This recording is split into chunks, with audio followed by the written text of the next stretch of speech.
Hi everybody, this is Rachel from healinginourhomes.com, and today we're going to talk about the types of keto, so different ways to do keto. If you've been researching, then you've probably been a little confused because kind of everybody has different opinions on what should be eaten and what should not be eaten, how you should do it, whether or not you should track your macros, all these types of things. So I've lost 80 pounds with keto. I've been keeping it off now for, I'm not really sure, at least 6 months probably. And so I am a major researcher. I did a lot of research when I started. I wanted to do it right. The truth is really that there are some really important key things that we have to do to actually be eating a ketogenic diet. There are other things that can be done differently depending on you and what works for your lifestyle and what your personal beliefs are about health. Also, why you're doing the ketogenic diet definitely plays into that. And so we're going to talk about those. All right, so what is the keto diet? Our goal by eating a ketogenic diet is to transfer our body's fuel source. So right now our body is burning, when you're eating a regular diet, right, when you're eating carbs, your body's burning glucose for energy. Your brain needs energy, and it can get that from glucose or ketones. Typically your body's not producing ketones if you're eating a standard diet and you're eating more than 20 grams of carbs a day, and your body's probably running on glucose. So, you know, imagine taking a car and switching it from using gas to electric. It's gonna take some time and some work, and there's gonna be some adjustment. And so our goal is to keep our carbs under 20 grams. This is true for, if you're eating 50 grams a day, you're not eating keto. Okay, keto is 20 grams of carbs or less, no matter how big you are, what size you are, male or female, that is keto. And when we do that, our body, our liver specifically, will begin to produce ketones and will begin to switch to getting energy from ketones, and fat helps the body create ketones. So the keto diet is high fat, moderate protein, low carbs. Okay, so I've done low carb before, and a lot of times it was high protein. And so there is a balance, and we'll talk about that. But when we are giving our body the fat it needs and we're keeping those carbs under 20, then our liver will begin to produce ketones and we will go into ketosis. And at that point, our brain, some people criticize and say that your brain's not getting energy. Your brain is doing fine. Your brain gets energy from the ketones, and a lot of people get much more clear minded as they detox and clear out eating a ketogenic diet. Brain fog goes away, that type of thing. So it's absolutely not going to hurt your brain. And there's a point after that. That was in my brain. I just said I was clear-headed. That's what I get, right? That is totally what I get. Anyways, and so I know what it is. Your body's going to begin to burn your fat stores. So you hate that stuff on the side of your stomach, your body's literally going to eat that for breakfast. If you get into ketosis and get your body in that right place, your body's gonna be burning what you eat, and then it's gonna be burning your own fat for energy. I mean, how freaking cool is that? And I literally, I think it took me about 18 months to lose my weight. I literally could see and feel my body eating its own fat. It's fantastic. So let's talk about the different types of keto. So the ketogenic diet is meant to be grain-free. So that would include wheat, gluten, corn, rice, those types of things. Sugar-free. So not eating any sugar. If it has sugar, it's not keto. And anything that's high carb would be excluded. So most fruits, some fruits are low carb. We can have moderately lemon and lime, raspberries and strawberries, all blackberries, all within reason, of course, and keeping ourselves under that 20 carb. Any processed, crappy, junky food, of course, should not be eaten. That is kind of the original plan for keto. All right, so strict keto means that you're counting all your macros, which would be your fat, carbs, and protein, and calories.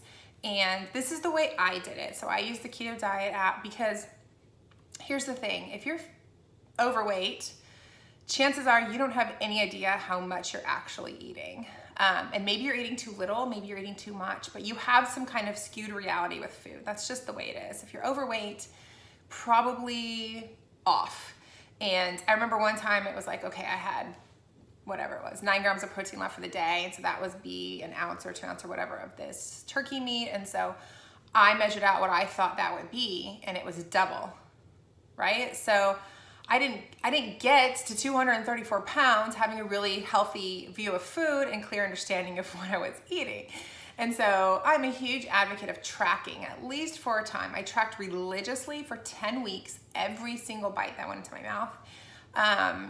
And it was very eye-opening, right? Because here's something people don't realize. Even if you're eating all keto, and even if you're actually in ketosis, if you're way overeating your calories, your body's never gonna get to your own fat stores, right? It's gonna be burning what you're eating and never get to your own fat stores. So we need to give our body what it needs to function and be healthy and well, but we don't wanna give it too much food because one, we don't wanna overeat and continue to feed that bad habit.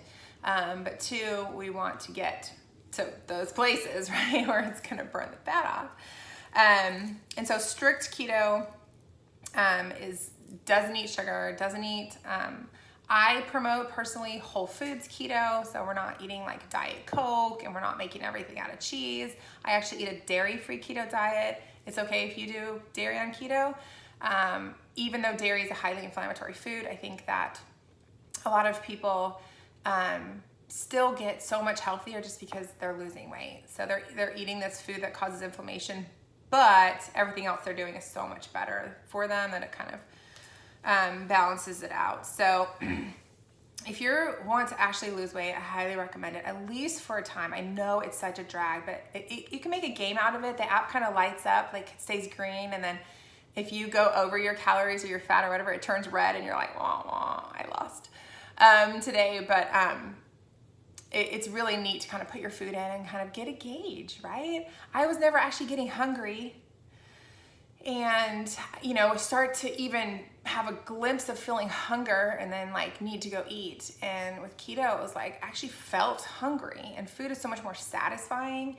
And, because you're in keto, you're not eating sugar and it's not lighting up those parts of your brain that are addictive, and it's not firing that off. Like, you stop craving sugar and carbs, and food isn't like a drug anymore, frankly.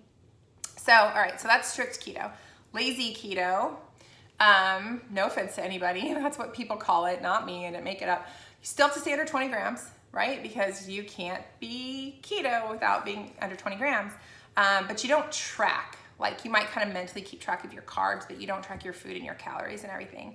If you are just overwhelmed by tracking and there's just no possible way you can do it, then you can do it this way, and lots of people lose weight. I think the problem is if you get stuck, you don't really know why. Like, there was times when I would get stuck and I would look at my macros and be like, I'm overeating protein, right? And so it really gave me a good idea. And then over time, after a couple months, then I knew what was in most foods, and I knew kind of my parameters for the day, okay? So, but lazy keto, it means you're kind of keeping track of your carbs, but you're not like really tracking. And then dirty keto, again, I did not make these up, but means that you'll eat anything as long as you're under your 20 carbs. So like, and sometimes they call it if it fits my macros. So let's say you have 5 carbs left for the day, then they'll like measure out how many M&Ms they can have.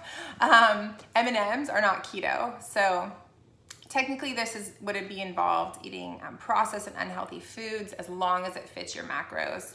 And if you aren't into clean eating, you don't believe that matters, or you just need that flexibility in your life, since being in maintenance, there's definitely like, we go to Chipotle, I'll have some chips, which are not keto, but I'm kind of counting. It's really hard. I mean, I still struggle with overeating in those situations because it's easy to lose track of how much you're having, and that food does trigger something in your body when you're eating rice or corn chips or something like that. Some people can do it though. Some people can do dirty keto and they have a few M&Ms here and there and do whatever and drink the Diet Coke. So Diet Cokes are sweetened with aspartame, And there are certain sweeteners like aspartame that actually make your body think you're having sugar. They actually can cause an insulin response, which is not what we want in keto, right? Our goal is for our blood sugar to be stabilized. That's how we will lose the weight and heal our body. And so just a side note that diet sodas, now if they're sweetened with erythritol or stevia, they're fine. They won't spike your blood sugar. I have drinks like that all the time. What's the other one? Splenda and aspartame will. So that's kind of the difference. Everybody has success different way. I see people on Instagram all the time who, you know, who eat maybe more dirty foods and have lost tons of weight. There's people who don't track anything and have lost tons of weight. There's people who track things and have lost tons of weight. So it's really what works for you. Like I said, I promote whole foods. I think if you want to actually be healthy, then we need to focus on like healthy meats and vegetables and foods we know we're supposed to be eating, right? With the occasional thing here and there. And I mean, I made a keto treat like once a week when I was really hardcore. And yeah, so it worked for me to do it that way. And you know, you can always try it. You can always try it without tracking. And if you're not losing weight weekly, measuring weekly, then you can always try tracking. Maybe you track for just a couple weeks and you kind of get your mind wrapped around it, and then you don't have to anymore. So whatever way you do it, you want to keep it under 20 carbs. You want to get your body's fuel source switched over and burning your fat stores, and you will feel amazing. You're going to lose weight. All your water weight's going to fall off. You're just going to feel good. So hope that clears some things up for you and was helpful, and keto on.